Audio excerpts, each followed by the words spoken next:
ini dengan doa bersama. Monggo untuk koordinator kelas memimpin doa.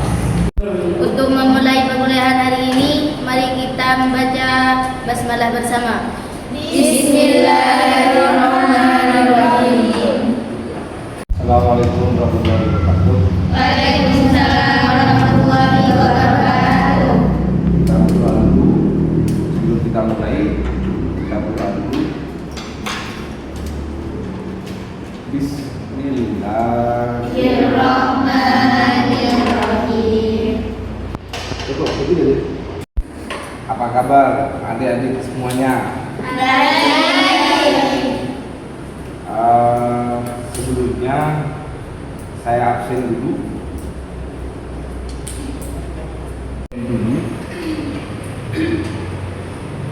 Ada temannya yang tidak hadir? Ada. Siapa? Siti Fatimah. Siti Fatimah. Mana? Kepentingan warga. Warga. Siapa lagi? Anissa Pak sakit. Anissa sakit.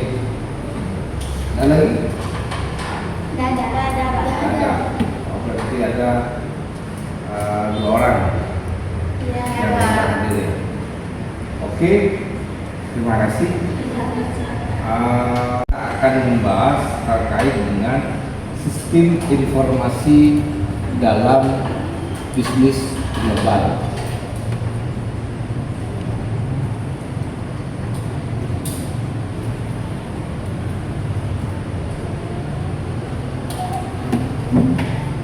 Memahami peran sistem informasi dalam menghubungkan perusahaan, pelanggan, dan pasar internasional di era digital. Apa itu sistem informasi? Sistem informasi adalah integrasi antara manusia, teknologi, prosedur, data, dan jaringan komunikasi untuk mengumpulkan, mengolah, dan menyebarkan informasi dibutuhkan dalam pengambilan keputusan. Dalam bisnis global, sistem informasi berperan sebagai jembatan penghubung antara perusahaan, pelanggan, pemasok, mitra bisnis, dan pasar internasional.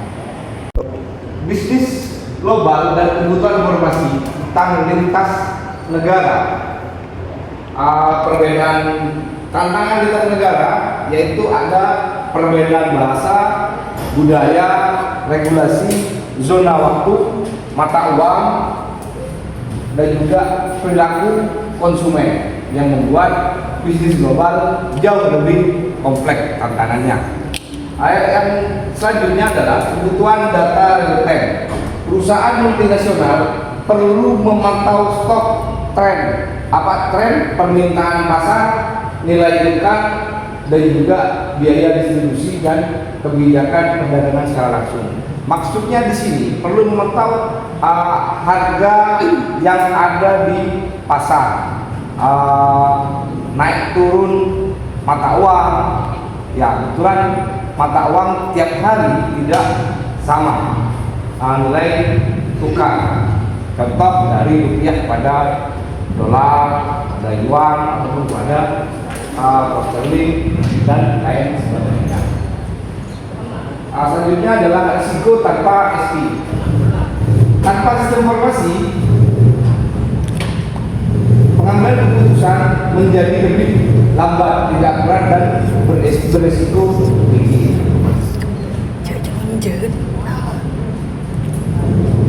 Peran strategis 5 peran utama sistem informasi. Yang pertama adalah pengambilan keputusan. Data akurat membantu menentukan strategi dan potensi pasar. Yang kedua, efisiensi operasional. Proses produksi, distribusi, dan pembayaran lebih cepat dan terkoordinasi. Perluasan pasar. E-commerce dan platform digital menjangkau pelanggan lintas negara.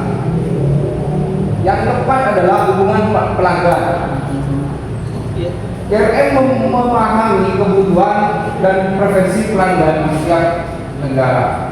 Yang kelima adalah keunggulan kompetitif, mencari peluang pasar dan menciptakan inovasi lebih cepat dan bersaing.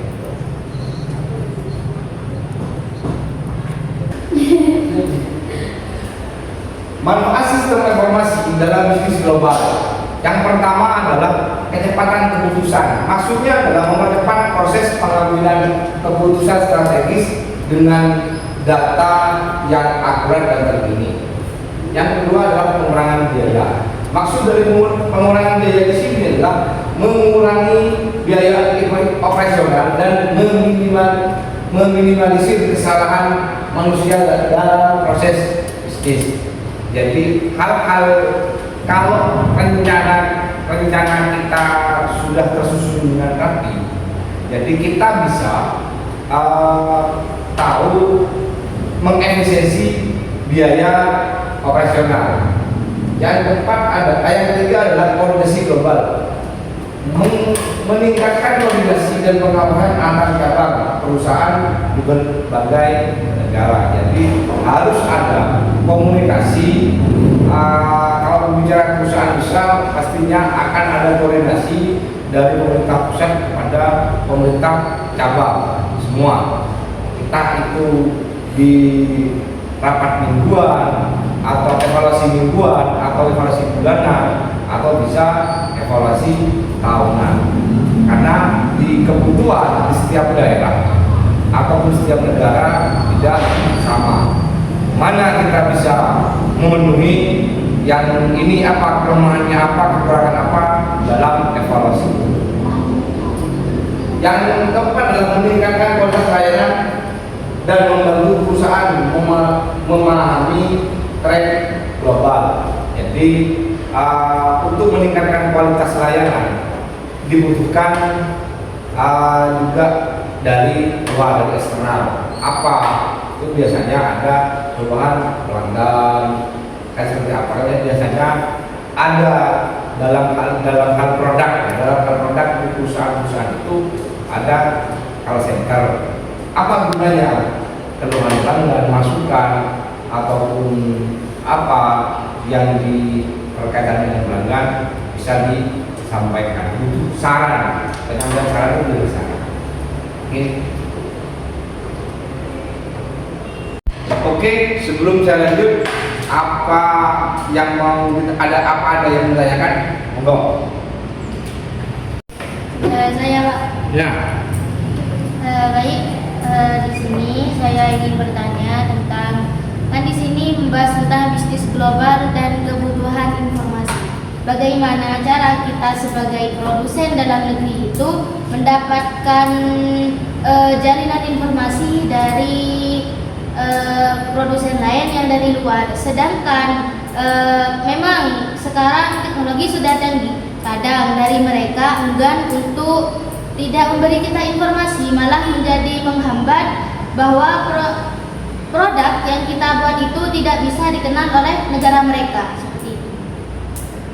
Baik, terima kasih atas waktunya. Untuk pertanyaan saya, apakah perkembangan sistem informasi global benar-benar meningkatkan efisiensi bisnis atau justru membuat perusahaan semakin rentan terhadap resiko keamanan data dan ketergantungan teknologi? Oke, terima kasih, sangat baik pertanyaannya. Apakah dengan adanya SIM kita bisa efisiensi atau justru sebaliknya? Malah kalau menurut saya dengan kita menerapkan SIM malah lebih efisiensi. Kenapa? Karena SIM di sini, sistem informasi manajemen di sini, kita sudah merencanakan semua, sudah tersistem berurutan. Makanya tadi saya sampaikan terakhir ada plan A, plan B, plan C terkait dengan ketika plan A terjadi kendala. Jadi sebelum kita melangkah ke teknis, kita sudah akan mengetahui budaya di sana seperti apa, jadi apa yang bisa kita tawarkan, artinya di sana. Contoh, saya contohkan, ketika kita memasuki pasar Timur Tengah, yang jelas produk halal itu paling utama. Tidak bisa ketika kita jual makanan non halal itu kita terapkan di sana. Pastinya produk yang halal, karena budaya di sana untuk makan halal mereka kurang. Ya mungkin ada sebagian kecil yang akan menerapkan, tapi secara umum, secara umum mereka mengonsumsi makanan halal yang bersertifikat halal. Jadi seperti itu. Kita berpikirnya apa kebutuhan di sana. Misalkan di Timur Tengah kita bisa ngirim kambing, misalkan domba apa yang kita bisa pasarkan di sana. Jadi kita ada ciri khusus. Domba itu macam-macam domba. Ada ABC juga. Kambing, ada kambing jenis domba, ada kambing lokal. Jadi apa kekurangan kelebihan kita bisa menjelaskan pasar kita itu bisa produk kita itu bisa dipasarkan dengan kelebihannya ini apa, kekurangannya ini apa. Nah, jadi seperti itu. Ya, dalam negara-negara tertentu beda-beda aturannya terkait dengan pajak. Artinya kalau pajak beda-beda. Indonesia, Singapura atau lainnya beda. Pelindungannya seperti apa? Kita harus fleksibel, harus mengikuti aturan main yang ada di negara tersebut. Yang kedua adalah keamanan data. Resiko peretasan data, pencurian data, dan penyalahgunaan informasi menjadi ancaman serius. Makanya dalam informasi ini kita harus ada tim IT yang memang mengurusi masalah data supaya tidak terjadi kebocoran data. Yang ketiga, budaya dan bahasa. Sistem harus menyesuaikan bahasa Matawang, format tagal, dan kebiasaan pengguna KAL. Contoh, ini contoh sederhana. Pastinya ketika kita mengeluarkan sebuah produk ada dua bahasa. Misalkan kita terapkan ada bahasa Indonesia dengan bahasa Inggris. Jadi masyarakat pasar konsumen akan tahu apa produk apa yang kita tawarkan. Jadi seperti itu.